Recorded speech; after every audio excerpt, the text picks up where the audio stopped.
Hello everyone. Today we will be dealing with the act named the Scheduled Caste and the Scheduled Tribe Prevention of Atrocities Act 1989. This SC/ST Act Prevention of Atrocities Act 1989. So there are 23 chapters in this act, and also it contains a schedule. It is divided into different chapters. Chapter 1 is preliminary. It includes section 1 and 2. Section 1 talks about sort, title, extent and commencement. Section 2 talks about definition of different things which have been used under this act. Chapter 2 talks about offences of atrocities. It contains section 3 to 9. Section 3 talks about punishment for offences of atrocities. 4 talks about punishment for neglect of duties. If any public servant is given any duty under the scheduled caste and scheduled tribe and he neglects that duty, then he will be punished under section 4.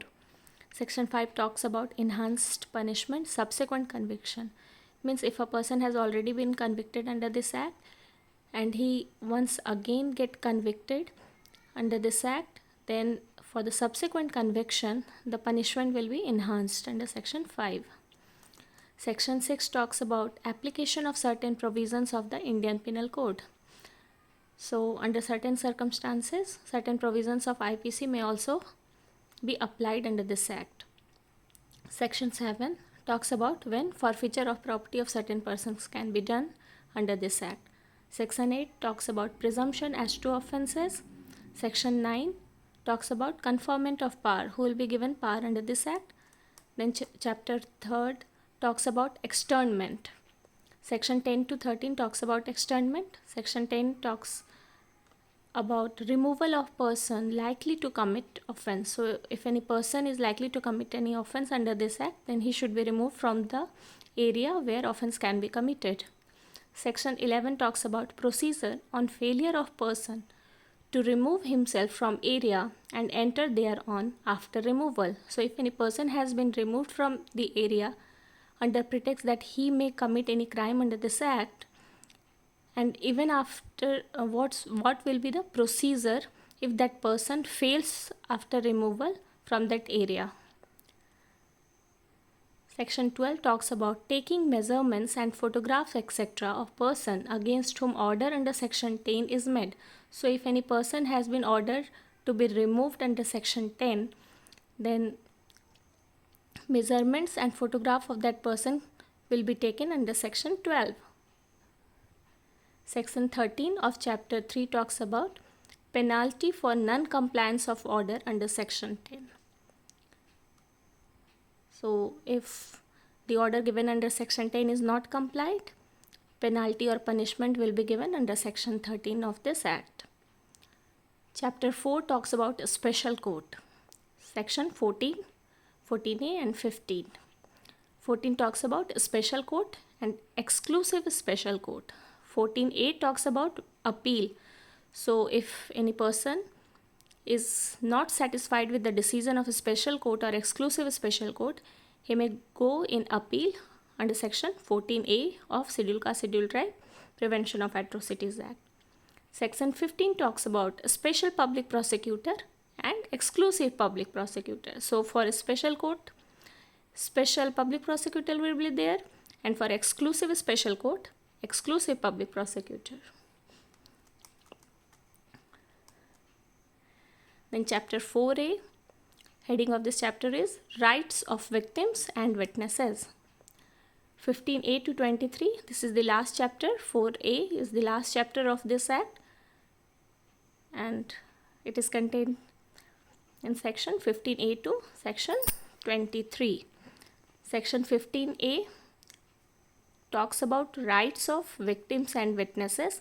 Section 16 talks about power of a state government to impose collective fine. State government का क्या power होगा collective fine impose करने के लिए. Section 17 talks about preventive action to be taken by the law and order machinery. So if there is any threat of any crime or offense to be committed under this act, then what preventive action law and order machinery can take is given in section 17. Section 18 talks about there will be no anticipatory bail under this act. Section 438, section 18 of this act says that section 438 of the code means criminal procedure code. Section 438 of the criminal procedure code shall not apply to persons committing an offence under this Schedule Caste Schedule Tribe Act. Section 18A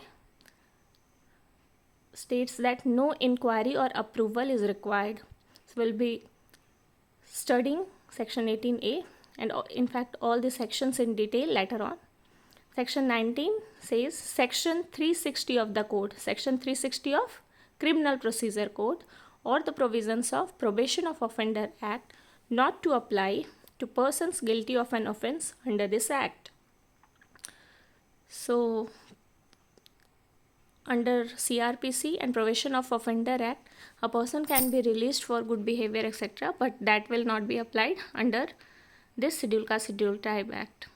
Section 20 says act to override other laws.